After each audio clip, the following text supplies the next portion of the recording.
Okay, hey friend. So welcome everyone. So we are going to discuss a very important topic today. So we all have heard a word called upper circuit, lower circuit, and bonus issue, right? And that's one of the topic for today, right? So सबसे पहले अपने समझते हैं कि upper circuit या lower circuit क्या होता है। जैसे आज हमने मान लीजिए कोई शेयर खरीदा, ठीक है। जिस दिन वो लिस्ट होता है वो उस दिन वो स्टॉक, मान लो जोमेटो है, वो 70 रुपीज हमने लिस्ट किया।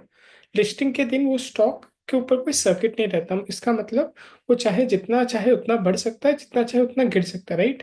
बट उसके बाद अगले दिन से उस स्टॉक में एक सर्किट लग जाता है। सर्किट मतलब कि मान लो वो स्टॉक अगले दिन जाके मैक्सिमम 20% ऊपर जा सकता है, 20% नीचे जा सकता है। बट ऐसा नहीं हो सकता वो 40 या 50% ऊपर या नीचे चला जाए। ऐसा अपने करते क्यों है? क्योंकि अगर कोई इन्वेस्टर है, उसने अपना पैसा लगाया है, अगर आज मैंने मान लो 100 रुपये लगाया और स्टॉक का दाम कल को 10 रुपया हो गया, 90% गिर गया, तो उस इन्वेस्टर को बहुत लॉस हो जाएगा। तो सेबी क्या करता है, ऐसे इन्वेस्टर को बचाने के लिए एक अपर सर्किट और लोअर सर्किट का कॉन्सेप्ट ला कर रखता है, जिसमें बोलता है कि एक दिन में स्टॉक मान लो 10%, 15% या 20% ज्यादा ना गिरे, ठीक है। और इसके दो ही एक्सेप्शन है कि अगर कोई स्टॉक है, उसका सर्किट मान लो 20% का है, तो इन दो ही केसेस में वो क्या हो, 20% से ऊपर जा सकता है। पहला, अगर वो आईपीओ का पहला दिन का लिस्टिंग हो, उस दिन वो उस पर कोई सर्किट नहीं होता, वो 100%, 200% भी बढ़ सकता है, और वो 50, 60, 70% भी गिर सकता है।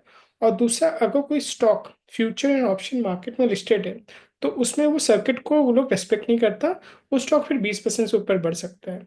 आई होप आप लोगों को समझ में आया होगा कि अपर सर्किट क्या होता है, लोअर सर्किट क्या होता है, ठीक है। अब आगे हम देखते हैं, जैसे अभी हम क्या करेंगे, एक केस देखेंगे प्रैक्टिकली, कि मैं जैसे आपको एक अपनी स्क्रीन शेयर करके एक स्टॉक दिखाता हूँ। और ये स्टॉक का नाम है ई स्ट्रिप प्लानर। सो आप लोगों ने सबने सुना होगा, is company called is my trip, जो हम लोग यूज़ करते हैं। तो मैं क्या करता हूँ, मैं जाता हूँ ट्रेडिंग व्यू में,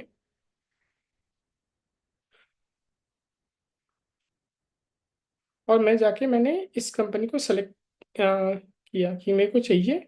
इस ट्रिप प्लानर का मैं देखना चाहता हूँ कि आज ये स्टॉक कैसा परफॉर्म कर रहा है, ये कितना, इसने कितना रिटर्न दिया है। तो मैं क्या करूँगा, मैं सिंपली जाके यहाँ पे सेलेक्ट करूँगा। स्टॉक का नाम मैं रखूँगा, स्टॉक का नाम हो गया मेरा इज ट्रिप। तो देखिए ये कंपनी आ गई, ईस्ट ट्रिप प्लानर्स लिमिटेड बोल के, जो this is nothing but east trip plan, right. और इस स्टॉक का आज के दिन में मेरे को भाव दिख रहा है 17 रुपीज़ 93 पैसा, अभी लाइव मार्केट में चल रहा है। और ये दिखा रहा है 45% गिरा है। अगर हमने बोला है कि अगर एक स्टॉक एक दिन में 20% से ऊपर या नीचे नहीं गिर सकता, ये कैसे 45% ज़्यादा गिर गया? पहला डिस्क्लेमर, ये स्टॉक जो लिस्ट हुई थी, ये लिस्ट हुई थी अराउंड 2021 में, तो इसको 3 साल हो गए लिस्ट हुए हुए, ठीक है। तो ये ऐसा नहीं कि आज पहले दिन आईपीओ की लिस्टिंग हुई है। और दूसरा, ये जो कंपनी है फ्यूचर एंड ऑप्शन मार्केट में लिस्टेड नहीं है। तो ये हमारा क्वेश्चन आएगा कि अगर ऐसा नहीं है तो ये इतना क्यों गिरा है। डेफिनेटली आपको भी क्वेश्चन आएगा, ठीक है। इसका हम रीज़न समझते हैं। आप अगर यहाँ ध्यान से देखोगे, ये स्टॉक कल तक ये 33 रुपीज़ में ट्रेड हो रहा था। आज जब ये खुला है, तो अभी ये ट्रेड हो रहा है ऑलमोस्ट 18 रुपीज़ के आसपास, ठीक है। तो ऑलमोस्ट 45% डाउन है। एक्चुअली ये स्टॉक, अगर आप नॉर्मल गूगल करोगे, कि मैं अगर गूगल को जाके पूछूं कि हे गूगल, आप बताओ ईस्ट प्लानर आज कैसा परफॉर्म कर रहा है, ईस्ट प्लानर का शेयर, और ये यहाँ पे दिखा रहा है कि ये 9% बढ़ा है। अभी हमने ट्रेडिंग व्यू में देखा वो 45% गिरा हुआ था, बट मैं गूगल से पूछ रहा हूँ तो ये बता रहा है कि ऑलमोस्ट स्टॉक 9% बढ़ा हुआ है। तो ऐसा कैसे पॉसिबल है कि एक जगह ये 45% गिरा हुआ दिखा रहा है, लेकिन दूसरी जगह पे ऑलमोस्ट 10% बढ़ा हुआ दिखा रहा है? इसका सबसे इंपॉर्टेंट रीज़न ये है कि इस कंपनी ने बोनस शेयर दिया है। बोनस शेयर का मतलब क्या होता है? 29 नवंबर को ईस्ट प्लानर ने बोला कि जिनके पास भी एक शेयर था, उसके पास मैं उसको एक बोनस का शेयर दे रहा हूँ, तो अब से आज के दिन से आपके पास दो शेयर हो जाएगा। तो दोस्तों, लोगों को लगता है कि ना, अगर मेरे को कंपनी ने बोनस शेयर दिया, मतलब अगर मैंने 100 रुपये इन्वेस्ट किया है, एक के बदले एक दिया, तो मेरा पैसा 200 रुपये हो गया। ये मिसकंसेप्शन है, ऐसा नहीं होता है। तो आइए अपने बोनस शेयर के कॉन्सेप्ट को समझते हैं, एग्जैक्टली वो होता क्या है। और इसी प्रैक्टिकल केस को ध्यान में रख के अपने समझेंगे कि बोनस शेयर का कॉन्सेप्ट क्या है, ठीक है। तो एक सिंपल से एग्जांपल लेते हैं और इसी कंपनी का प्रैक्टिकली एग्जांपल लेते हैं। अ,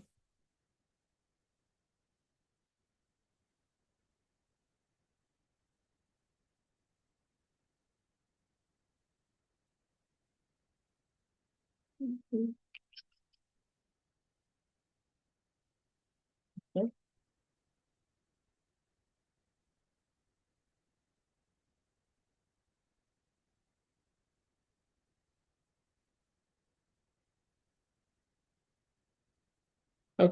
तो जैसे हमने बोला कंपनी का नाम है ई स्ट्रिप प्लानर। ठीक है। और ये कंपनी जो थी कल को ये ट्रेड हो रही थी ऑलमोस्ट 33 रुपीज़ में, राइट। और आज ये स्टॉक ट्रेड हो रहा है ऑलमोस्ट 18 रुपीज़ में।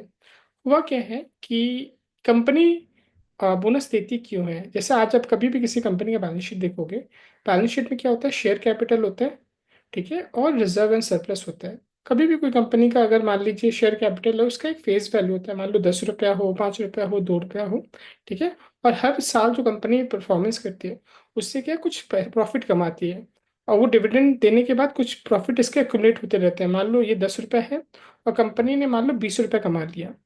अब कंपनी क्या सोचती है, सोचती है कि ये जो रिजर्व है, हम क्या करें, इसको हम कन्वर्ट कर देते हैं शेयर्स में। तो ये क्या करेगा, इसमें से ये 10 रुपया उठाएगा, इसको इसमें ले जाएगा। अगर मान लो मैंने 1:1 का बोनस दिया है तो मैंने क्या किया होगा, मैंने ये 10 रुपया यहाँ से निकाला, मैंने शेयर कैपिटल में डाल दिया।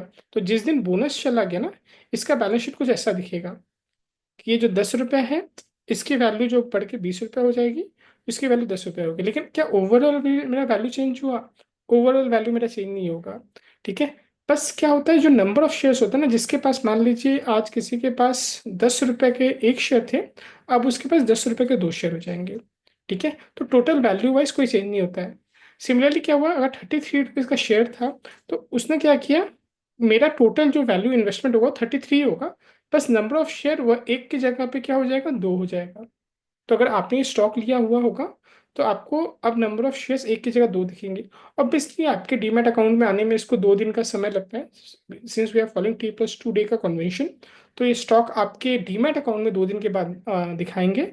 उसके बाद जैसे आज जो आपको ऑलमोस्ट 5% का लॉस दिख रहा है, 2 दिन के बाद जब ये शेयर्स बोनस वाले शेयर होते हैं आपके डीमैट अकाउंट को हिट कर जाएंगे, तो आपको ये 10% का प्रॉफिट दिखने लगेगा।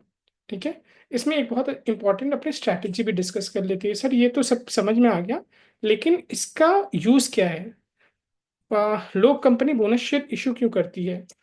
इसके 2-3 फायदे होते हैं। पहला फायदा ये होता है, एक तो लिक्विडिटी होती है। अगर मान लो मेरे को कोई शेयर खरीदना है, जो आज जैसे MRF की कंपनी एक शेयर 1.5 लाख का है, अगर कंपनी 1:10 का या 1:100 का बोनस दे दे, तो ये एक शेयर की कीमत 1.5 लाख की कीमत 1,500 रुपये की हो जाएगी। तो जो बंदा क्या बोलते हैं ये 1.5 लाख का शेयर नहीं खरीद पाता था, अगर वही शेयर उसको अगर 1,500 रुपये में मिलेगा ना, वो इजीली खरीद सकता है। इससे क्या होता है, मार्केट में स्टॉक की जो लिक्विडिटी है वो बढ़ जाती है। ये पहला बेनिफिट है बोनस शेयर का। ठीक है। और जनरली ट्रेंड क्या होता है, कभी भी कोई कंपनी बोनस देती है तो उसके शेयर्स में एक इजाफा देखा गया है कि मतलब वो शेयर्स बढ़ता है। आज भी आप देखोगे तो स्ट्रिप प्लान ऑलमोस्ट 10% के ऊपर बढ़ा था। तो क्यों बढ़ा था? क्योंकि लोगों को लगता है कि कंपनी अच्छा करेगी, लेकिन एक्चुअली वैल्यू बहुत ज़्यादा चेंज नहीं होता। ठीक है। बट इससे फायदा क्या है, आज मान लो कोई इंसान है जिसने ये शेयर कल खरीदा था 33 रुपीज में, और उसने ऑलरेडी क्या हुआ, 1 या 1.5 लाख का लॉन्ग टर्म या short term capital gain book करके रखा हुआ है, और उसको टैक्सेस अपने बचाने हैं। हम क्या करेंगे ना, अगर हमने 33 खरीदा ना, और मान लीजिए हमारे हमने 100 शेयर कुछ 100 × 33 या मान लो 1,000 शेयर हमने खरीदा था, वहाँ टोटल कॉस्ट था 33,000। द मोमेंट ये आपको बोनस मिलता है, आपके 1,000 की जगह 2,000 शेयर आ जाएंगे। ठीक है। और उसका जो वैल्यू हो जाएगा, पहले 1,000 की वैल्यू आपकी जो रहेगी वो 33 रहेगी, और अगले 1,000 की वैल्यू आपकी मान लीजिए 0 हो गई। ठीक है। इस केस में आपको फायदा क्या होता है? आपका फायदा ये होता है, ये चूंकि ये फ्री का शेयर है, राइट।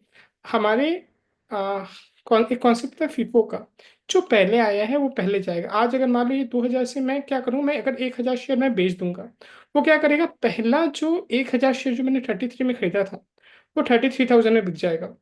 ठीक है। तो मेरा कॉस्ट हो गया 33,000, जबकि आज मार्केट की वैल्यू है मान लो 18 रुपये, तो मैं इसको बेच पाऊंगा 18,000 रुपये में। ठीक है।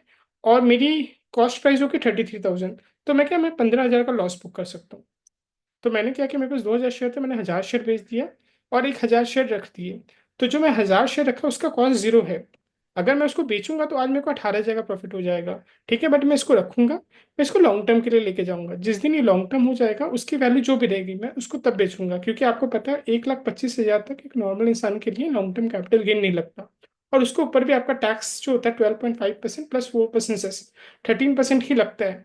जबकि शॉर्ट टर्म कैपिटल गेन में ऑलमोस्ट 20% प्लस 4% का सेस 20.8% का टैक्स लगता है।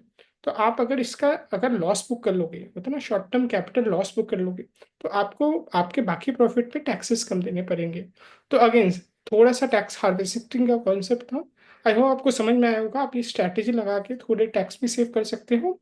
एंड डेफिनेटली बोनस एक अच्छा चीज़ है। बहुत लोगों को ये लगता है कि मेरा स्टॉक एक्चुअली 50% या 40% गिर गया, इस पैनिक में लोग क्या करते हैं, अपने शेयर बेच देते हैं। तो ऐसा मत करिएगा। हाँ, और बोनस के आने से ऐसा भी नहीं होता कि आपकी वैल्यू बढ़ जाती है कि अगर आपने 1 लाख रुपए इन्वेस्ट किया था तो वो 2 लाख नहीं हो जाएगा, उसकी वैल्यू 1 लाख ही रहेगी। जस्ट टाइम के मार्केट में एक पॉजिटिव सेंटिमेंट देता है, इसलिए अपना अपना स्टॉक जो होता है वो 5 7 8 10 15% आप जब भी बोनस आता है तो उसको बढ़ते हुए देखते हैं। डेफिनेटली एक फायदा होता है कि लिक्विडिटी मार्केट में चूंकि शेयर के दाम कमने के कारण थोड़ा बढ़ जाता है। तो आई होप आपको upper circuit, lower circuit, bonus और उसके टैक्स के इम्प्लीकेशन आपको समझ आए होंगे। ठीक है, ऐसे वीडियो देखने के लिए आप देखते रहिए हमारे चैनल। मिलते हैं अगले वीडियो में। Thank you so much.